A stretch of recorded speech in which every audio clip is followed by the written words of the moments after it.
ছম নুপুর বাজে রে, আরে ময়ে ময়ে টাটা টাটা।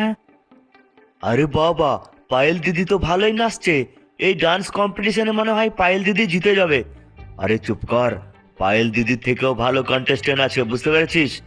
আরে কে আছে রে? পায়েল দিদির থেকে ভালো ডান্স করবে এরকম কে আছে? কেন রে, তোরা জানিস না এখনো হাল্ক ভাইয়া নাচতে বাকি আছে? হাল্ক ভাইয়া যদি আসে না, আগুন লাগিয়ে দিবে, পরিষ্কার পরিষ্কার আগুন লাগিয়ে দেবে। পায়েল দিদির থেকেও হাল্ক ভাইয়া ভালো ডান্স করে। আরে বাহ বাহ বাহ, পায়েল তুমি খুব ভালো ডান্স করেছো। হয়েছে হয়েছে, এবার আমরা পরের কন্টেস্টেন্টকে ডেকে নেবো, ঠিক আছে? তুমি এবার তোমার নাচটা বন্ধ করো। আরে কি ব্যাপার বলো তো, 5 মিনিট থেকে অপেক্ষা করছি, এখনো পর্যন্ত নেক্সট কন্টেস্টেন্ট আসলো না আমাদের এখানে। আমি 1 থেকে 10 পর্যন্ত গুনবো, যদি না আসে তাহলে আমরা কিন্তু পায়েলকে উইনার ঘোষণা করে দেবো। 1, 2, 3, আরে আমার মনে হচ্ছে ভয়ে আসছে না খো। 4, 5, 6, 7। আরে ঘোড়া ভাই, বলছি আমি নেচে দেখাবো।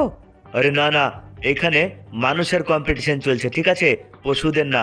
তুমি চুপ করো, এখনো পর্যন্ত নেক্সট কন্টেস্টেন্ট আসলো না। এখন কি করা যায় বলো তো? আমি কি উইনার ঘোষণা করে দেবো পায়েলকে?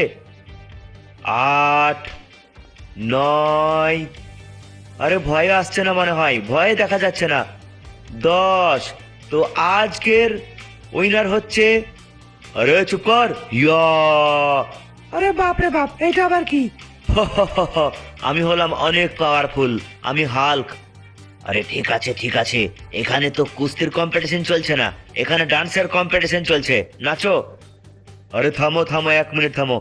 এই, তোদের গান বন্ধ কর। তোদের